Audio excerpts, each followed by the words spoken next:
நிறைய பேருக்கு வழிபாடுகளை செய்ய முடியாத சூழ்நிலை அடிக்கடி ஏற்படும்.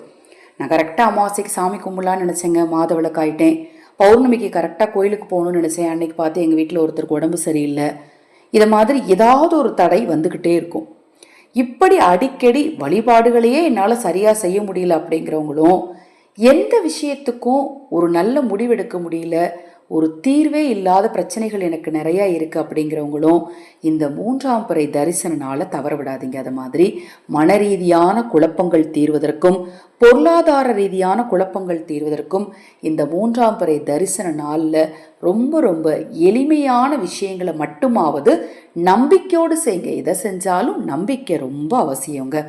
இந்த மாதம் 3ஆம் பிறை, அதாவது 18/4/2026 சித்திரை 5ஆம் நாள் சனிக்கிழமையில சித்திரை மாதத்து 3ஆம் பிறை தரிசனம் காண வேண்டிய நாள். எப்போவுமே நம்ம எல்லாருக்கும் தெரியும், மாலை நேரத்தில் மேற்கு திசையை நோக்கி 3ஆம் பிறை பார்க்கணும். 3ஆம் பிறை பார்க்கும்போது நிலைவாசல்ல கண்டிப்பாக தீபம் ஏற்றி வைக்கணும். அதை போல் நிலைவாசல்ல நிறை சொம்பு தண்ணீர் வைக்கிறதும் ரொம்ப நல்லதுங்க. ஏன்னா சந்திர பகவானுடைய அருள் இருந்தது அப்படின்னா செல்வம் செல்வாக்கு உயரும், மன நிம்மதி ஏற்படும். இன்றைய நாளில் 3ஆம் பிறை தரிசனம் பார்க்கும் போகுது. இப்போ நான் உங்களுக்கு ஸ்க்ரீனில் காட்டியிருக்கேன் பாருங்கள். உங்களுடைய இடது கையில் சுண்டு விரலுக்கு கீழே மணிக்கட்டுக்கு மேலே இருக்கக்கூடிய பகுதி தான் சந்திரமேடு. இந்த சந்திரமேடு பாருங்களேன், நீங்கள் எப்பவுமே கையை நீட்டி பாருங்கள். மற்ற எல்லா இடங்களையும் விட இந்த சந்திரமேடு கொஞ்சம் தூக்கலாகவே இருக்கும், அதாவது கொஞ்சம் உயரமாக இருக்கிற மாதிரி தெரியும்.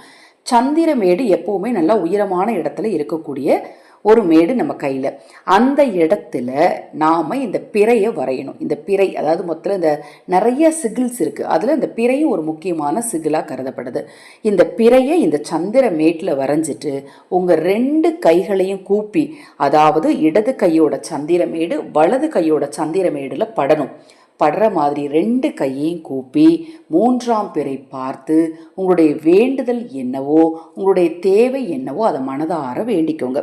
அதிலும் குறிப்பாக அடிக்கடி ஆரோக்கிய சம்பந்தம் உங்களுக்கு பிரச்சனை இருக்குன்னா பிறை தரிசனம் பார்க்கும் போது தவறாமல் கையில் 2 ஏலக்காயையும் வச்சுக்கோங்க. நல்லா நடு உள்ளங்கையில் ஏலக்காயும் வச்சு கை கூப்பி வணங்கிட்டு அந்த ஏலக்காயை தண்ணீரில் போட்டு அந்த தண்ணீரை குடிங்க. ரொம்ப ரொம்ப நல்லதுங்க. ரொம்ப ரொம்ப எளிமையான விஷயந்தான். பிறை தரிசனம் பார்க்கறது ரொம்ப கஷ்டமான வழிபாடெல்லாம் கிடையாது. ஒரு விளக்கேற்ற போகிறீங்க, ஒரு நிறைய சொம்பில் தண்ணீர் வைக்க போகிறீங்க. அதில் சூட்சம் என்ன அப்படின்னா சந்திரமேட்டில் அந்த பிறையை வரைய போகிறீங்க, கை கூப்பி வழிபாடு செய்ய போகிறீங்க, அவ்வளோதாங்க. ரொம்ப ரொம்ப எளிமையான இந்த விஷயத்தை இன்று மாலை பொழுதில் உங்கள் ஊரில் பிறை தெரியும் போது மேற்கு திசையை நோக்கி நின்று கொண்டு இப்போ நான் சொன்ன இந்த பரிகாரத்தை செய்யுங்க.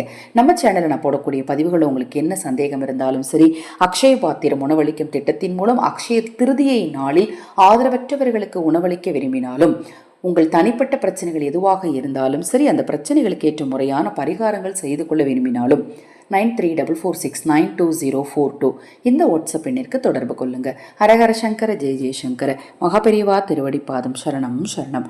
நல்லதே நடக்கட்டும்.